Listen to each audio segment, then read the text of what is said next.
You sit in front of the Gohanzan and it begins. The chant, the stillness, the pain. You expected light, you found heaviness. Tears rise, doubt whispers. Isn't this supposed to help? You wonder if you're doing something wrong. Let me be clear. This pain, it's the start of your benefit.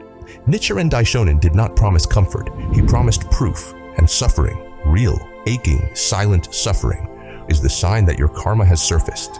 You are not failing. You are transforming. Stay. Listen. This is where the teaching begins. We live in a world of speed.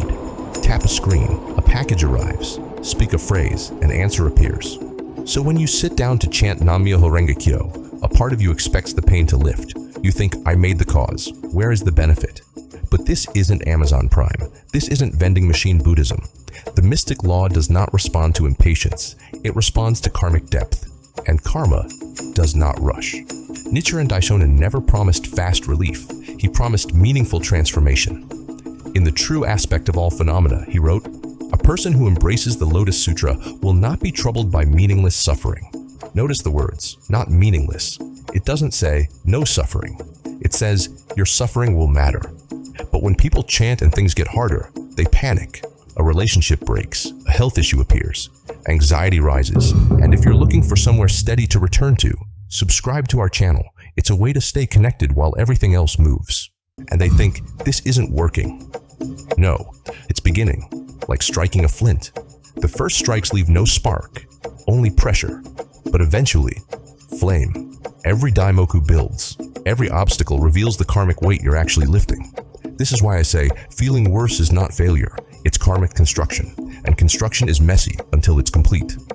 The question isn't, why am I suffering? The real question is, what does this suffering reveal?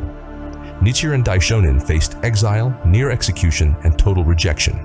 Not despite his practice, because of it. In Letter from Sado, he writes, even though I am now in exile, I can rejoice at heart. Why? Because every obstacle was proof that he was aligning with the law. He called it actual proof, not blind belief. Not shallow comfort, but a spiritual mirror where suffering showed you just how deep your cause had reached. This is Buddhism, not a painkiller, a truth revealer. When you chant and suffering rises, it's not punishment, it's process, karma surfacing, resistance trembling. And in the midst of it, you are closer to Buddhahood than ever. Pain is not the enemy, it's the boundary marker. Beyond it, transformation. You chant through it, or you stop before the proof comes. Imagine shaking a snow globe, still on the outside, chaos inside. That's what happens when you chant. The mystic law doesn't erase karma, it stirs it, and stirred karma rises like sediment from the bottom of your life. Doubts, memories, fears, all floating into consciousness. This moment is called karmic eruption. In Nichiren Buddhism, this is not collapse, it's combustion. You chant and your karma begins to burn. Just like a fever breaks before healing, your life must rise in temperature before it cools. This is not a malfunction, it's a reaction. And many walk away right here, because they thought chanting was a cure. But it's a catalyst, a force that doesn't patch the wound, it pulls the infection out. You feel worse not because you're failing, you feel worse because the process is working.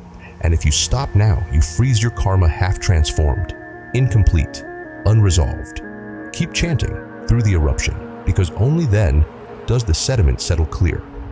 You're chanting, but your chest is tight, your mind keeps screaming, stop. Here's the truth, you don't have to chant perfectly, you just have to chant honestly. Cry while chanting, rage while chanting, whisper if you have to. Nichiren never said chant beautifully.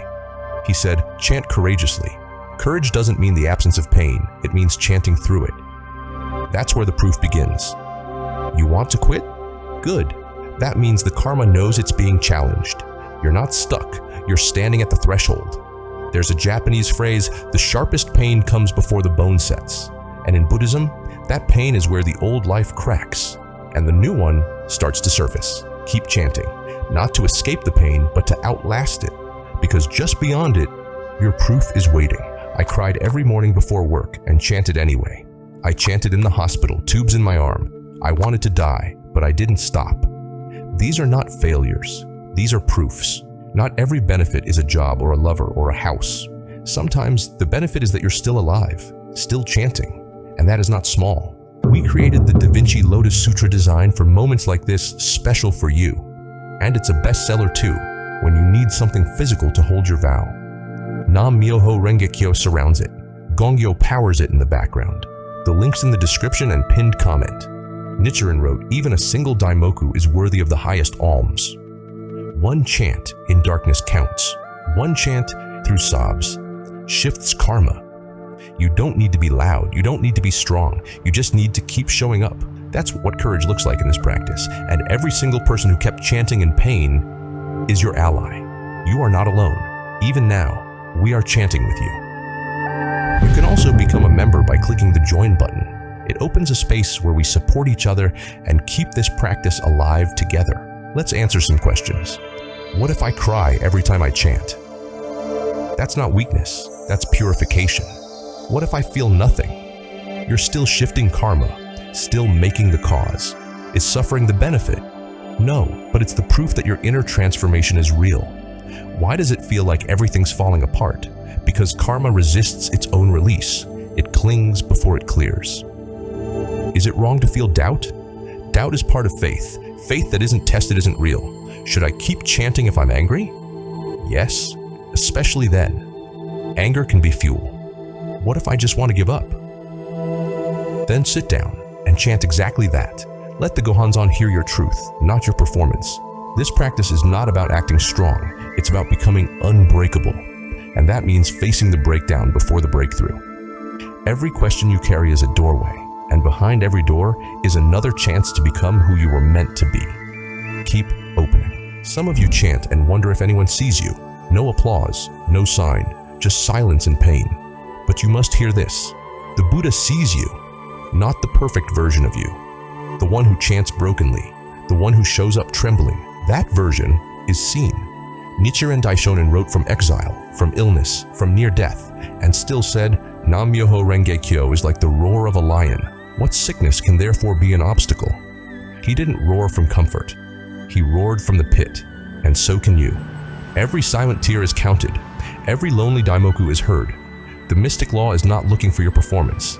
It's calling forth your truth. And truth is messy. Truth is painful. But truth is what awakens Buddhahood. You don't need to fix yourself before you chant. You chant to face yourself. And when you do, even trembling, that's when the Buddha inside you stands up. That is the proof. That is the roar, and that is enough. Nam Myoho Renge Kyo. Nam Myoho Renge Kyo. Comment below, Nam Myoho Renge Kyo, if you're done waiting lifetimes. And if you want to go deeper, watch this next. Nam Myoho Renge Kyo is not working? Here's why that's proof.